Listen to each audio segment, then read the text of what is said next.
up, you guys? The Curious Owl here, and today I am giving a spoiler-free review of The Girl on the Train by Paula Hawkins. You guys know I started this book during my September 24-hour readathon, but did not finish it. So The Girl on the Train by Paula Hawkins is what I would consider to be something kind of like a psychological thriller suspense novel, because it focuses a lot on trying to have the main character piece together the mystery of the disappearance of another character. I do want to place some trigger warnings for some very specific elements that are incorporated in this book, because it is a adult mystery thriller suspense novel, so it deals with a lot of adult content. There are triggers for alcoholism, murder, and domestic abuse that I would like to make sure that is known, because it is very prominent, the alcoholism especially throughout the book.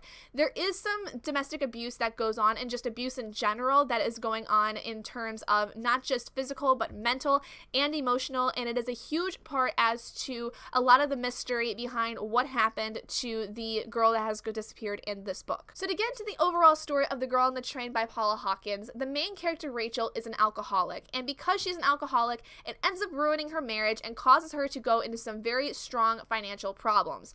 So throughout the beginning of the book, she goes on this train every single day despite having lost her job due to her alcoholism, and every day she goes by, she passes by this house that is not far from the house that she lived in with her husband, and every day she sees this couple that stands outside of the house and essentially builds a fantasy life off of them, imagining the kinds of people they are and the kind of relationship they have in order to, in a sense, cope with the fact that she is still in love with her husband and is still hurt over the fact of their divorce and the means of essentially how their divorce ended up going. Then Rachel finds out that the woman in this relationship she fantasizes over, Megan, or as she calls her, Jessie, ends up disappearing, and nobody knows exactly where she is. The only thing that Rachel knows is that the night that she disappeared, Rachel was in the area and possibly had seen her that night. But because of her alcoholism, she had been drinking during that night and does not remember anything other than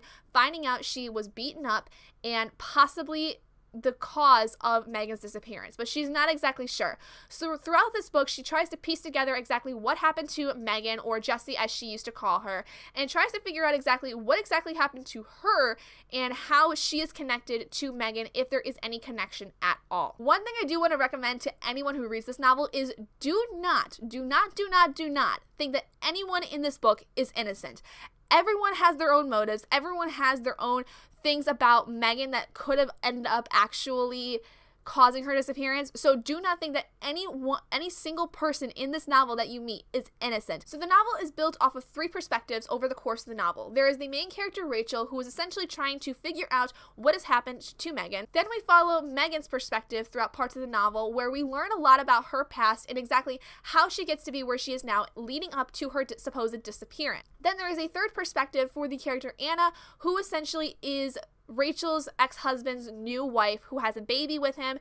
And at first I was really weirded out at the fact that we were following Anna's perspective, but the more you read through the book, the more kind of you understand why she is in the book. She basically really provides a lot of contextual evidence for the relationship she has with Tom and a lot of the animosity that is between her and Rachel. It really shows a lot of kind of an outside look of Rachel, whereas most of the rest of the novel is just we are in Rachel's head or in Megan's head. So it's a really interesting outside perspective that I didn't realize until about 3/4 of the way through the book, because at first, for some reason, it didn't seem necessary.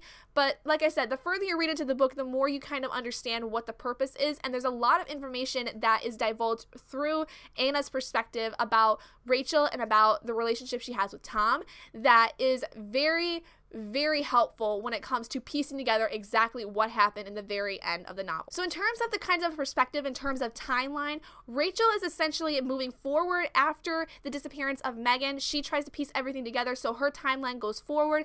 Megan is essentially months prior, but continues to move forward up until the actual disappearance, but she is essentially the before aspect of everything, whereas Anna is more so at the present moment. Anna's perspective is at the current moment, what is happening, whereas Rachel continues to move forward throughout her perspective. So the character of Rachel herself is what I consider to be an unreliable narrator. Because of her alcoholism that is prominent throughout the story, she blacks out a lot, so she doesn't remember a lot of things that happens. And it is very, very common, even in the story before leading up to Megan's disappearance. So in a sense, she's an unreliable narrator because she doesn't even know if she has any connection to Megan's disappearance. We don't know if she is even to blame. We don't know if she is the person that has committed the crime. We know nothing. We are literally learning things as she goes and as she tries to repiece everything that happened to her leading up to Megan's disappearance and what exactly may have caused her disappearance in the first place. But it made the novel incredibly more slow-paced because of the fact we were having to essentially ride along with her as she was going through learning about everything and trying to figure out more about Megan and her relationship with her husband and the kinds of relationships that she has with other people. It made it really, really slow paced, but at the same time, it kind of made sense because this isn't something that is going to happen over the course of a couple of days. There's too much evidence, there's too many theories and leads that can go on for so long and then they run their course. So it could take anywhere from a week to several months for cases to fully close, which that makes sense in hindsight, but when you're in the book and you're reading through Rachel's perspective, it is very slow paced, it is very detailed, her actions are very well thought out, but at the same time very erratic in some points as well because of her alcoholism and her anxiety and the things that she experiences as she's finding out information about Megan's relationship with different people and how she herself may be connected to the disappearance. Also, the tone of this novel is very creepy. Part of the reason that I like that it is a little slow paced is because it builds up the mood of the story. It's very creepy, it's very dark, there's a lot of things that are going on, very mysterious, it's a very good atmosphere. So the climax of the book is actually towards the very end of the book. I really wanted to know what happened, like right away. I wanted to know what had happened and what had transpired, but at the same time, there was a lot of information that had to be divulged in order for us to understand what exactly had happened. I just kind of wish that it would have happened a little quicker. I will say that although I had a lot of reservations about it when I first started reading this novel, I did end up enjoying it a lot more than I had originally thought. I thought that the story itself was really good. I really did end up liking how the story was put together. I did end up giving The Girl on the Train 4 out of 5 stars. I definitely think that there's a lot that could be changed about it, but at the same time, I think that it's really good on its own, and it was definitely more enjoyable than I had expected, and I definitely think that if there's anyone out there that is into mystery, psychological thriller, suspense novels, this is definitely a good place to start. But there you guys go. That is my spoiler-free review of The Girl on the Train by Paula Hawkins. I really hope you guys enjoyed it. If you guys did enjoy this review, please do give it a big thumbs up, and if you're not already and you'd like to be, hit that button down below and subscribe to become an owlet in our flock, and I will see all of you guys in my next video. Bye, guys.